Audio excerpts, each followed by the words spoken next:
भैया नगर में ढिंडोरा पिटवा दीजिए कि किंग कोहली ने टेस्ट क्रिकेट में भी जो जलवा था वो बता दिया है। और दुनिया को बता दीजिए कि अगली बार सवाल करना लेकिन कोहली पर नहीं, बाकी किसी पर। अगर मन में सवाल आ रहा तो खुद से पूछो कि वो सवाल क्यों आ रहा है, क्योंकि रिकॉर्ड्स का अंबार आया है। कोहली ने तो जायसवाल ने जलवा दिखाया है, उधर बुमराह सिराज ने ऑस्ट्रेलिया को ऐसा बैकफुट पर धकेला है कि अब वो जो 4-0 वाला ख्वाब है ना, और WTC का फाइनल खेलने वाला जो जज्बा है वो लेवल अप हो गया दोस्त। कसम से क्या मैच रहा, क्या टेस्ट डे रहा आज क्रिकेट की दुनिया में। कमाल विराट कोहली, ओहो क्या बोलोगे, क्या बोलोगे, क्या करोगे। रिकॉर्ड्स की बात करेंगे दोस्त, बहुत सारे। सबसे ज्यादा 100 किसके पास है ऑस्ट्रेलिया के अंदर? अब विराट कोहली के पास है 6, सचिन तेंदुलकर के पास थे अब 7 किंग कोहली के पास हैं 81th इंटरनेशनल 100, 81वां शायद सबसे आप कह सकते हो कि स्लो, मतलब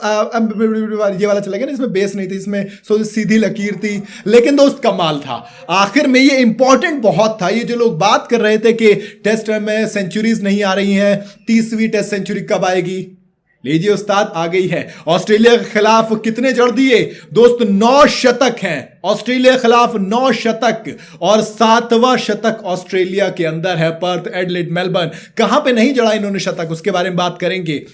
सबसे ज्यादा 100 ऑस्ट्रेलिया के अंदर बाय एशिया। और अगर हम बात करेंगे 50 के, तो सबसे ज्यादा 50 किसके पास है? विराट कोहली के पास है। सेना कंट्रीज में सबसे ज्यादा 50 किसके पास है? विराट कोहली के पास है। वो कौन सा प्लेयर है जिसके पास 10 100 है ऑस्ट्रेलिया के खिलाफ?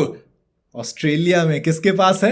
विराट कोहली के पास है। सबसे ज्यादा 50 से इंटरनेशनल क्रिकेट में ऑस्ट्रेलिया के अंदर किसके पास है? अगेन विराट कोहली के पास है। रिकॉर्ड की बात तो बहुत लंबी हो जाएगी। अपार्ट फ्रॉम दैट इंडिया की लीड 500 से ऊपर की थी, और अब ऑस्ट्रेलिया को 522 रन चाहिए, जबकि इंडिया को चाहिए सिर्फ और सिर्फ 7 विकेट। लेकिन स्टार ऑफ द डे में दोस्त बात यशस्वी जायसवाल की भी होगी, क्योंकि जैस द वॉल ये भी कमाल की तरीके से, होता है ना, नया लड़का निकल के 15 मैच अभी खेले हैं, 1500 से ज्यादा रन हो गए हैं, 58 से ऊपर का एवरेज है, 67 से ऊपर का स्ट्राइक रेट। टेस्ट क्रिकेट में 4 शतक जड़ चुका है, 2 दोहरे शतक जड़ चुका है, 8 50 जड़ चुका है। ऐसा लगता है कि अगर ये मैदान पर आ रहा है तो जलवा दिखाकर जाएगा। ये रुकता नहीं है, ये थकता नहीं है, ये कूटता है और पेलता है भाई साहब। बल्लेबाजों की बात हो गई, बात करेंगे गेंदबाजों की।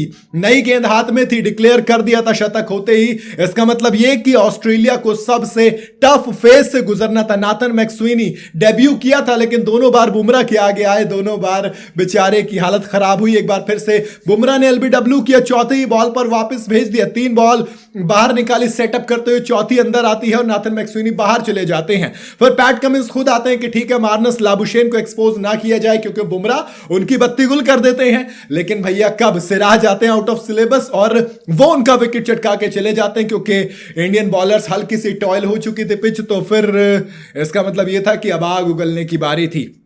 मानस लाबुशेन आते हैं, बुमराह उनको भी वापसी भेज देते हैं और बता देते हैं कि बुमराह के सामने मानस लाबुशेन को एक्सपोज क्यों नहीं किया जा रहा था। कुल मिलाकर ये कहानी रही कि दोस्त सबसे इंपॉर्टेंट तो विराट कोहली की सेंचुरी रही। यशस्वी जायसवाल का जो वो 170 रन वाली पारी थी, 161 रन वाली पारी, वो कमाल की रही। और KL राहुल 77 रन बना सके। मैं थोड़ा सा चाहता था कि उनकी भी सेंचुरी आ जाए। अगेन विराट कोहली 100, और पंत और ध्रुव जुरेल ये दोनों सस्ते में निपट गए थे, क्योंकि कमिंस ले गए ध्रुव जुरेल को, LBW किया, वो बॉल क्या बोलते हैं उसको यार, एम्पायर्स कॉल हो गया वो। और उसके अलावा अगर ऋषभ पंत की बात करूं तो नाथन लियोन को थोड़ा सा पहले आइडिया लग गया कि बाहर निकलने वाले हैं, निकले, ऑफ स्टंप पे डाली, फिर वो स्टंप हो गए। लेकिन बहरहाल इंडिया के पास इतनी लीड है कि इंडिया आराम से ये मैच जीत सकती है मेरे हिसाब से। बाकी आपको क्या लगता है, वो 4-0 वाला ख्वाब वहां से मुकम्मल होने के कितने चांसेस आप मुझे कमेंट में बता